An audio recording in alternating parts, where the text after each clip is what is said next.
ฮอดก็สิอยู่เดียว7-8 ขีดนี่นะ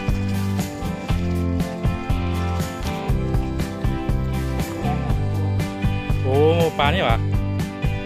แต่ตัวชอบไปปอนนอยอดนแต่ทางงอนตัวชอบลาเดนังมืมนะ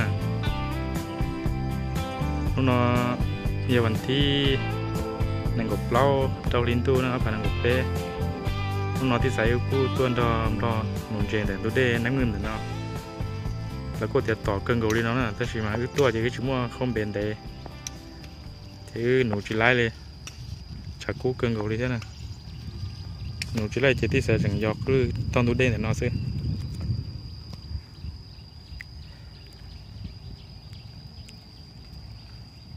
โอ้เดี๋ยวเติร์นด้านเดี๋ยวนักจีเน่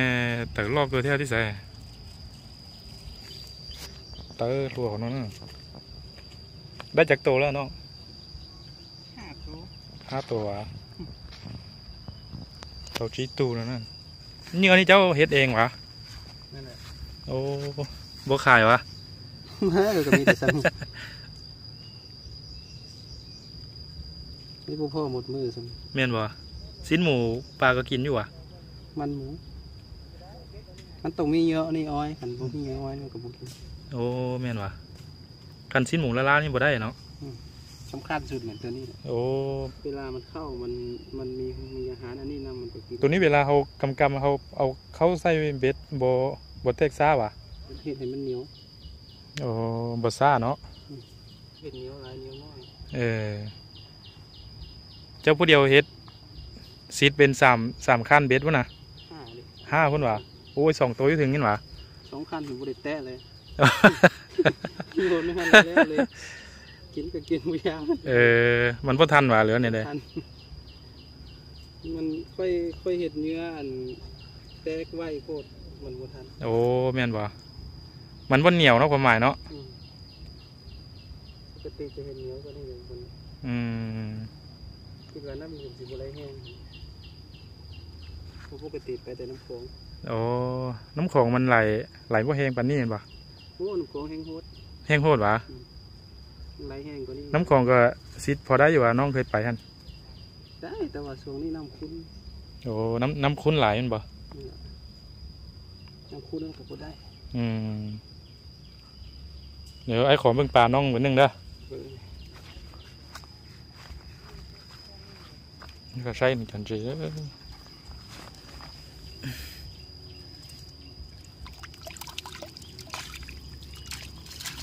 ตัวสักกลางที่ปรับปากนะ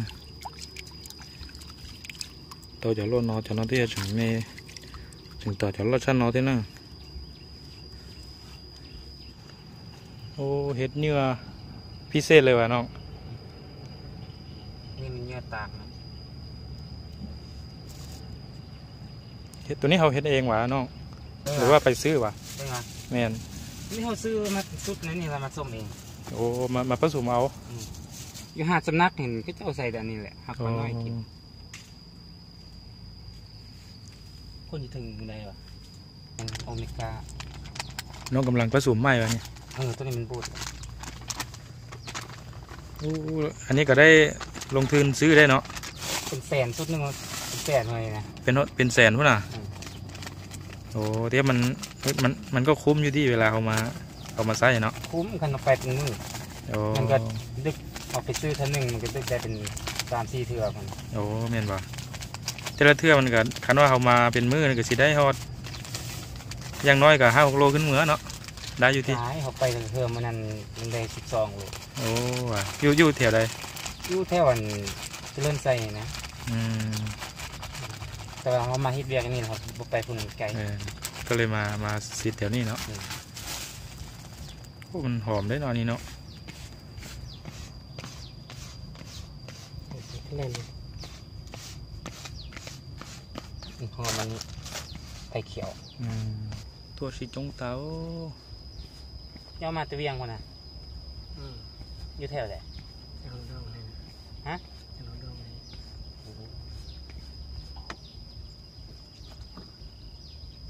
เฮ้ยมันได้กินตัวเจ้าเห็ดนี่ว่าปลาน้อยนี่คือว่ามาลิ้นหลายฮะคันท่าล่างมือมันขึ้นมาตอมโอ้แม่นเลยเนาะ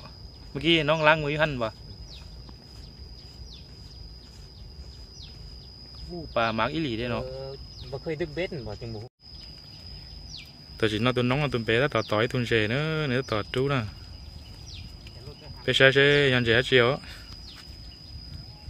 โอ้รอดเจอตัวน้องโอ้ปลาแกงนะตัวน้องนะปลาแกงโอ้ตัวใหญ่เลย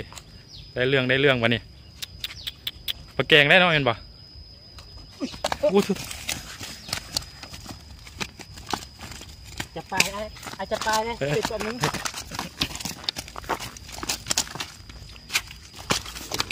เดี๋ยวไอ้จับให้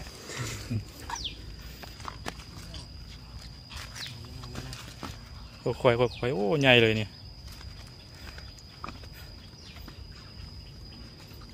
วันที่5มันเนาะ เบ็ดก่อมือ เด็กก้อมือวะโอ้ใหญ่เติบด้วยนี่แม่นประมาณนั่นแหละครึ่งโลแล้วใกล้สิฮอดโลแล้วที่บอกเนี่ยคันบ่ฮอดก็สิอยู่แถว7-8 ขีดนี่แหละ นี่แหละไอ้มันบวน โอ้ปลานี่หวะได้แล้วตัวนึง เป็นสั้น ยันมันหลุดมือเนาะเมื่อกี้เนาะมันหลุดเบส เบ็ดขาดหมดแล้ว แมน